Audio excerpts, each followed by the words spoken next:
Precision Cooker. It is the Bluetooth model. It retails for about $150 on Amazon. And this is basically what you get. I'm going to open the box here.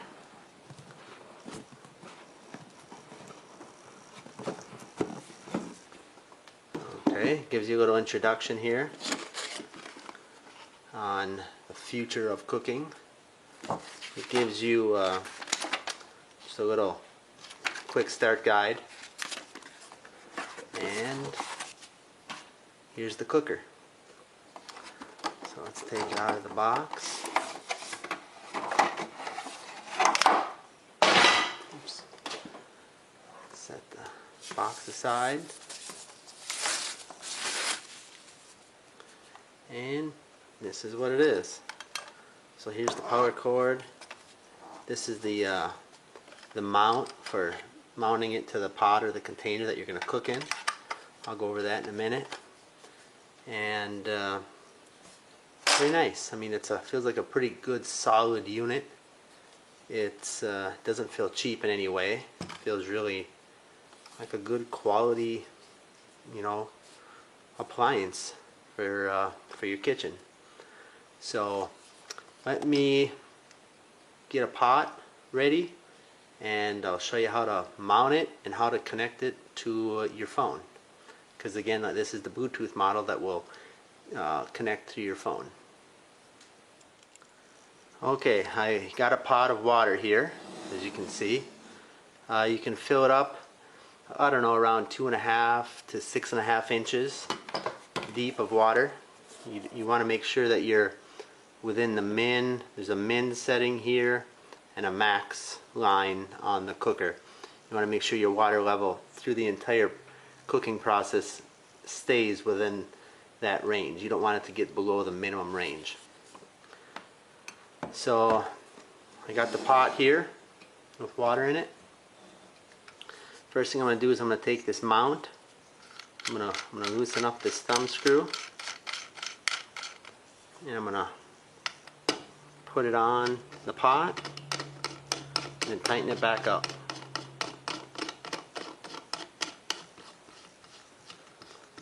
Until it's good and tight. Don't want to overdo it. You can crack the plastic, but it seems like it's a pretty good solid piece of equipment. So then the next thing, we'll take the cooker, just slide it down in till it reaches the bottom of the pot. You can see that it's sitting down at the bottom. But then you got to make sure you tighten up this thumb screw right here. This thumb screw will tighten the cooker to the bracket. That way it has a good solid, it's good and solid there. Okay. So now we have the cooker mounted to the pot. The next step will be to plug it in. When you plug it in, that's basically how you turn it on. There is no power switch. And it will give you the water temperature and the set point temperature. So what we're going to do, one thing, if you do use Celsius, if you hold down the play button, it'll, for maybe 5 seconds or so, it switches over to Celsius. And to switch back, just hold it down again, and it goes to Fahrenheit.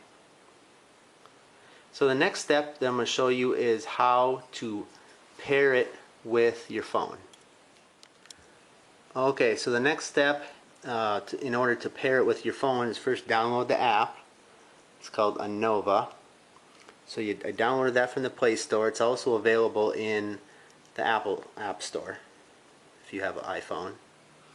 So I tapped on that, and it says here, connect to start cooking.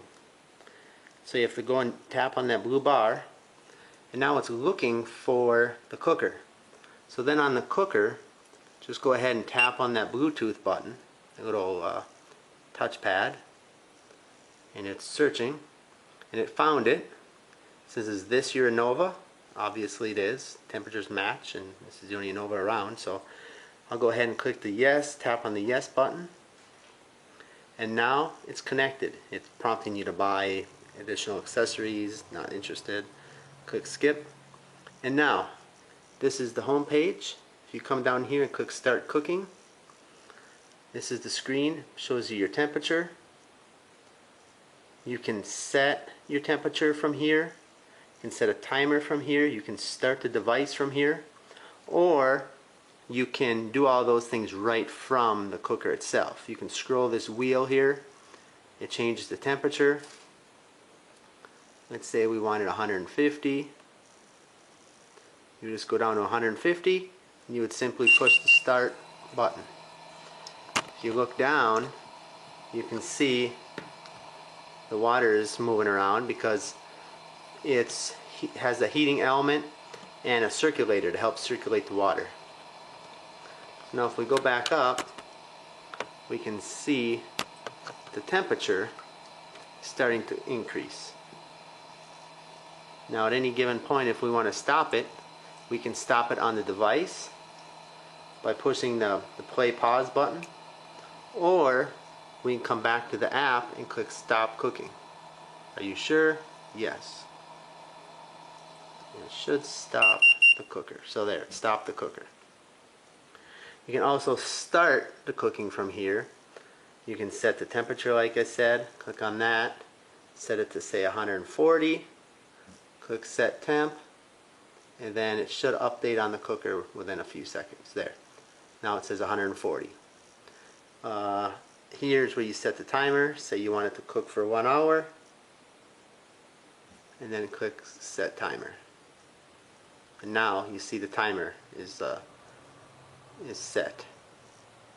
You can see it in the app there. So that's about it. Besides different recipes and all that, that's about it with the cooker.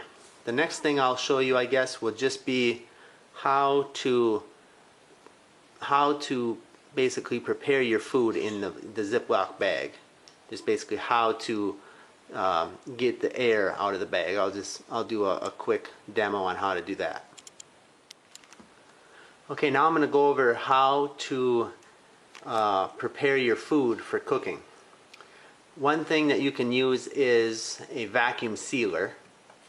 That's a little bit more of an expensive option. Not everybody has a vacuum sealer. If you have one, that is the best way to go. But if you don't, you can simply use Ziploc bags. Now to use a Ziploc bag, you just put your food in the bag. Then what you can do is seal the bag partially, maybe half to 2/3 of the way. And then there's still air in there. But what you do is you just drop the food down into the water. You just keep pushing it down until you pretty much get up just a little bit past the seal, but not to the top of the bag. So if you can get up about to the top of the seal and then finished zipping it closed, you pick it back up, you can see that the air is pretty much out of here. It's almost vacuum sealed. So that's what you're going to want to do, because really you don't want any air in the bag. And then if you are cooking with something that's lighter, that kind of floats, you are going to want to set something on top of it to keep it submerged. Not all food will want to float. Depends what you're cooking. But you are going to want to prepare the food with your oil, your butter, your seasonings prior to cooking. That way while it's cooking, it can absorb those flavors. One more thing to mention is you're going to want to do this before you start circulating the water and before you start heating the water, obviously, because the water is going to start getting hot.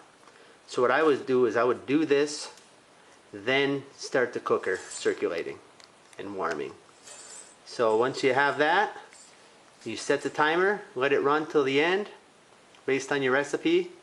When that's all done, you can take your food out and enjoy or continue following the instructions on the recipe. So that's about it for this review demonstration of the Anova Sous-vide Precision Cooker, the Bluetooth model. Overall, I think it's a great unit. It's very well built, and if you think sous vide cooking is what you want to try to do, this would definitely be the model would select. I don't think it's worth the extra, I think $50 or so for the Wi-Fi version that you can control from anywhere over Wi-Fi, because it's just not necessary. I mean, you just don't need to, unless you just really need to see the status of your food, you know, while you're not at home, if you just want to check in on it. Otherwise, the Bluetooth model is more than sufficient and performs the same way.